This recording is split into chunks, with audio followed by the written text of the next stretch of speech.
Like I said, my name is Christopher Raissi. I served in the Marines from December of 2002 until May of this year. I'm glad you mentioned going from a broader picture to more narrow experiences, because like everyone else here, I served in Iraq. I served for a year out there in I.V.A.W province. But where my value comes in is that for all 2007, I was a recruiter for the Marines in Macon, Georgia. So when you talk about how people are unaware of what the real purpose is and how they're sold something that isn't really the truth. They're sold an ideal, and then they go and they sacrifice their lives and their youth for something that's pretty ugly and not worth their sacrifice. That's where my value comes in. Basically, recruiting duty, the way that people are put into the military is completely one of the 10 reasons why I.V.A.W. opposes the war, is because they talk about how kids are economically conscripted. And I don't know if any of y'all have ventured all the way down to Macon before, but that place is seriously economically depressed, and it is in no way resembles the rest of the country or Atlanta as far as demographics and economics and stuff like that.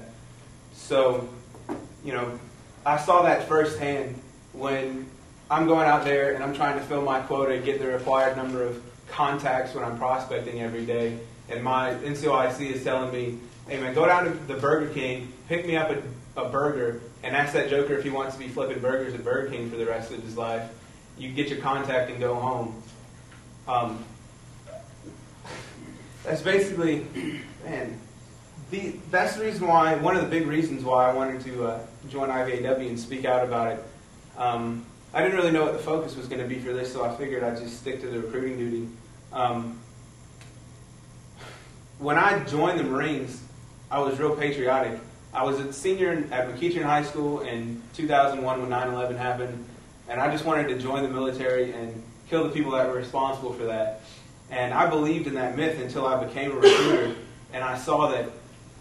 I even believed in it when I was in Iraq. I believed the last service. I believed all that stuff that they were saying, but to see the way that people are sold on risking their lives for this empire that I believe we have, it's completely unethical. What they talk about in recruiter school is they talk about a needs-based selling process. How you're going out here to try and tell these kids how you're going to fulfill their needs, what they need out of life. But what it really turns into is you're lying to these kids and manipulating them and coercing them into doing something that if they had a full knowledge of everything that was going on, they wouldn't support. One of the highlights is sitting down with my staff sergeant, my NCOIC, and he's telling me to tell kids that they're probably not going to go to Iraq if they join the Marines. And to use him as an example, because he was a staff sergeant, he'd been in for 12 years and he'd never deployed. He thought that was being truthful. I thought it was being dishonest and fit the book definition of a lie, because the fact that he neglects to mention is that he's in a non-deployable billet as a recruiter for the duration of the Iraq War.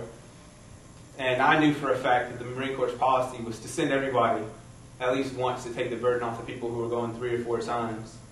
So, just seeing the way that we sell this to kids is just ridiculous.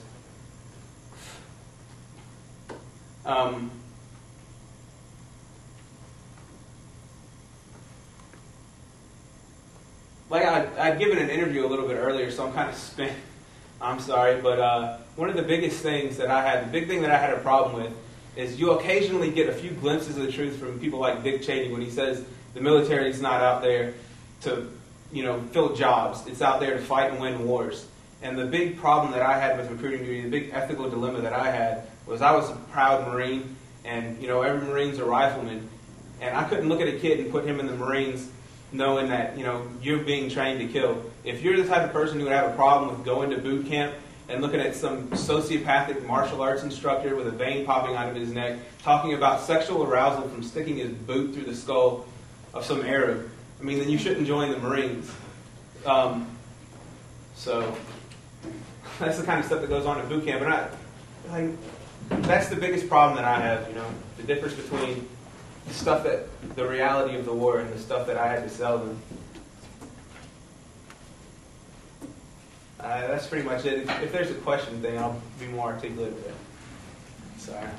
Thanks.